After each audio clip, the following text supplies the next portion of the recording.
Hi, everybody. Dan Carrison here. I want to welcome you to Leadership and Organizations.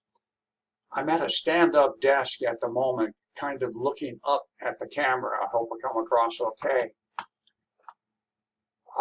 About myself, I've been with the University of Laverne teaching for 11 years. I teach 3 other courses, but I think this is my favorite. I'm just fascinated by the concept of leadership.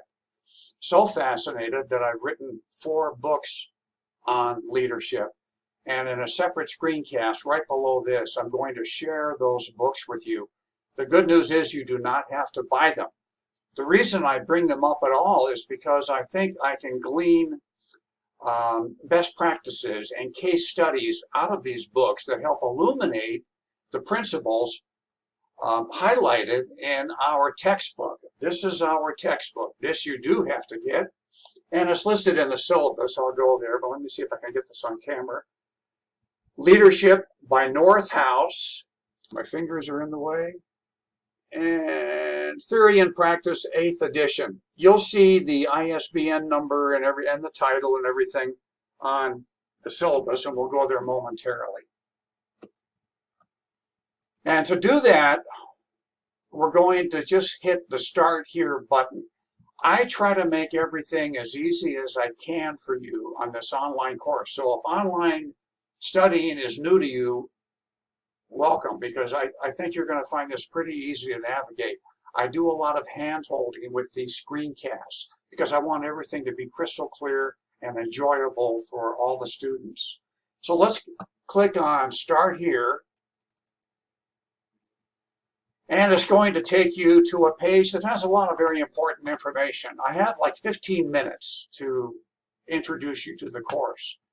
And if I see that my time is almost up and I jump out, it's because my time is almost up. Here is the course syllabus. I'm going to click on it. Now, it's probably not going to be centered,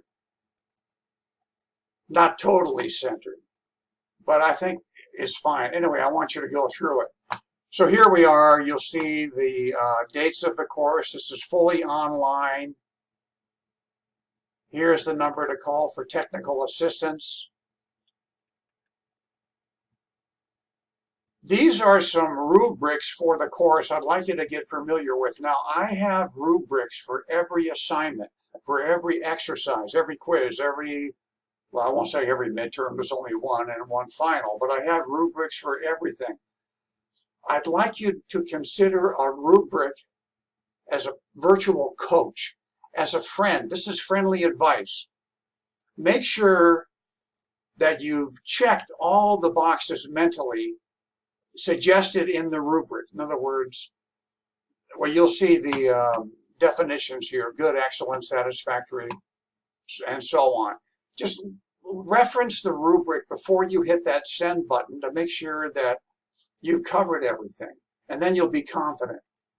Again, there'll be a rubric for every exercise, so I don't have to spend a lot of time on this. But I do want you to go through it. Here's our textbook. Here's the ISBN number. Northouse, Leadership Theory and Practice, 8th edition.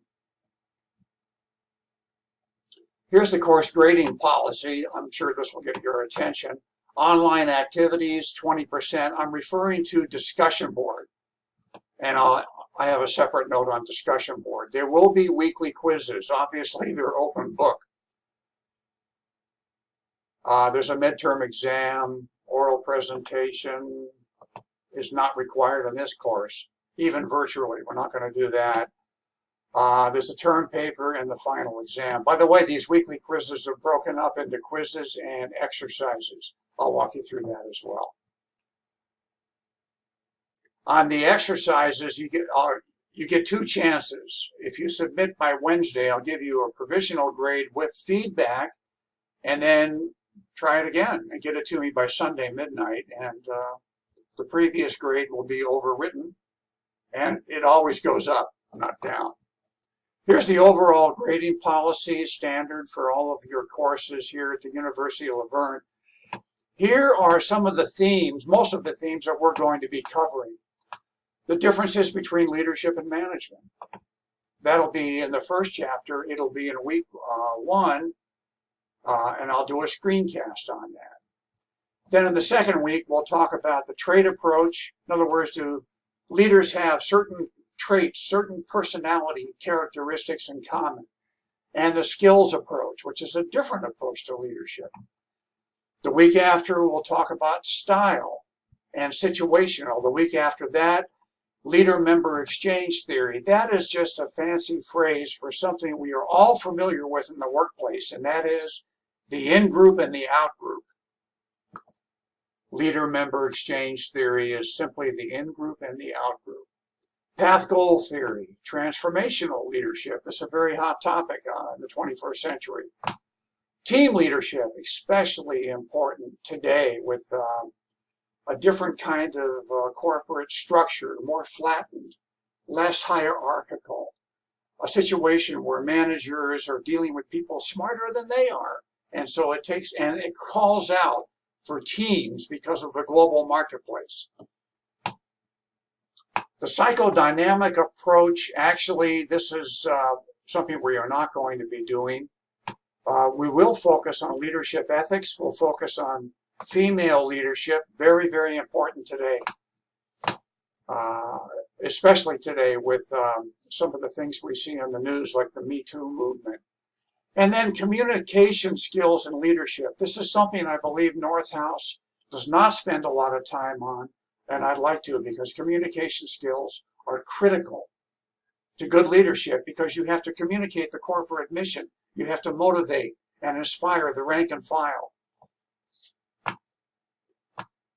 The typical format is simply going to the content folders and going to discussion board. I'm going to walk you through all of that.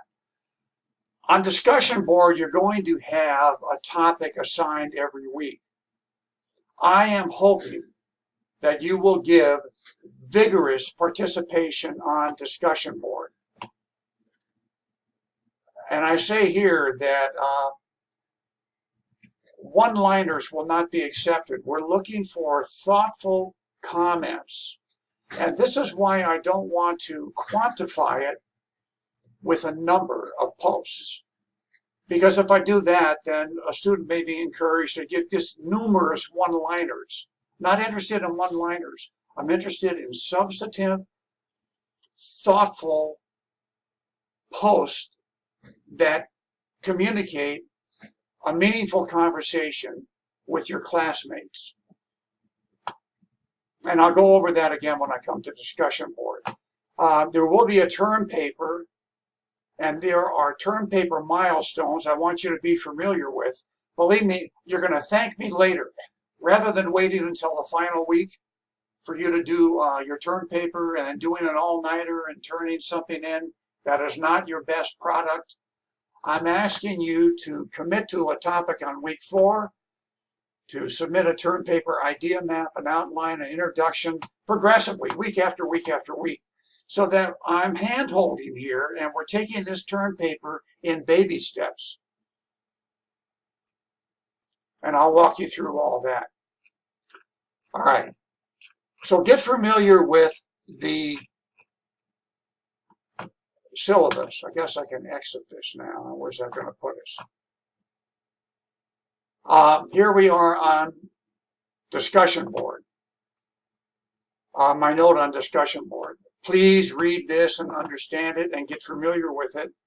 And in fact, I'll be asking you to make a little post telling me that you do understand it, you have read this. Basically, it's post early, post often.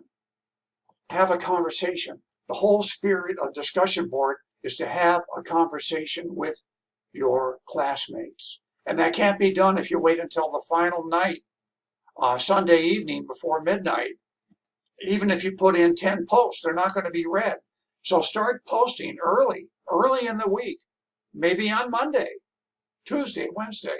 Just post, and you'll get into the swim, believe me. Term paper progress, okay, we've done that. Now here are some of the suggested topics for a term paper. These are just suggested topics.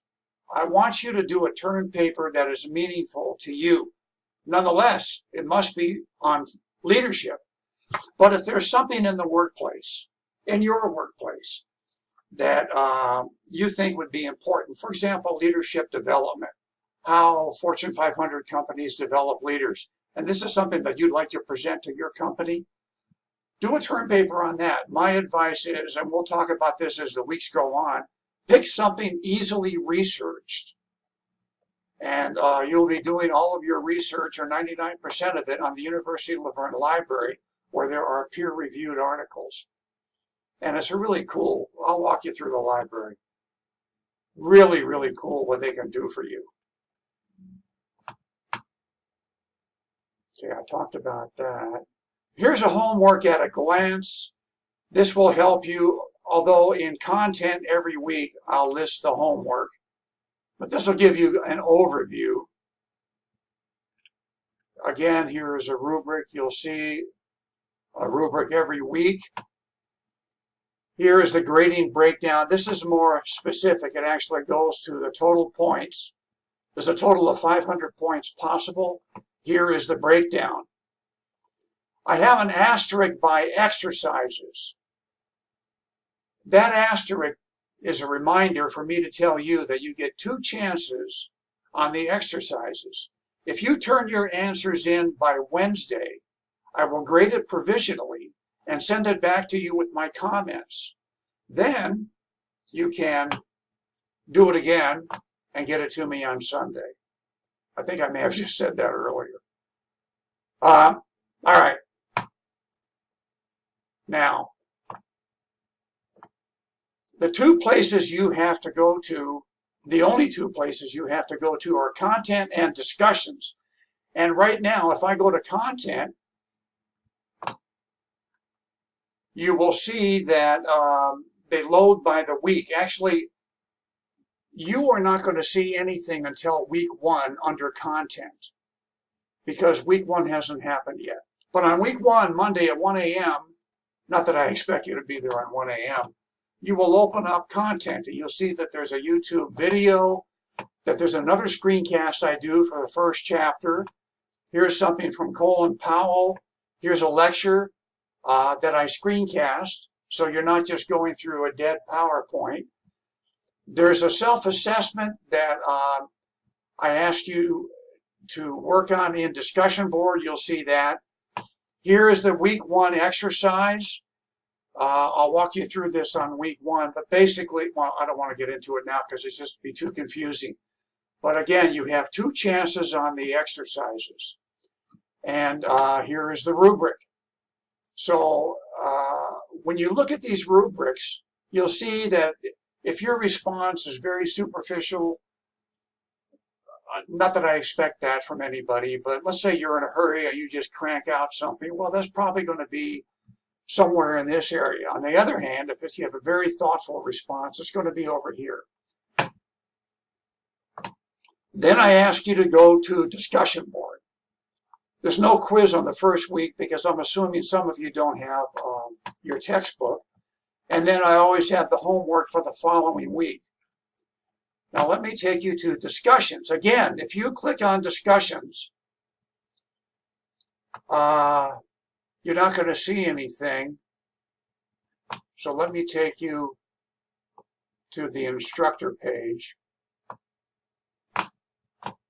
And you'll see on discussions, there's a note here.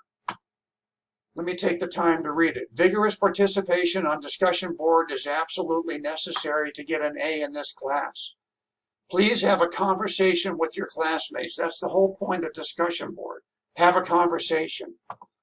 Post early, post often.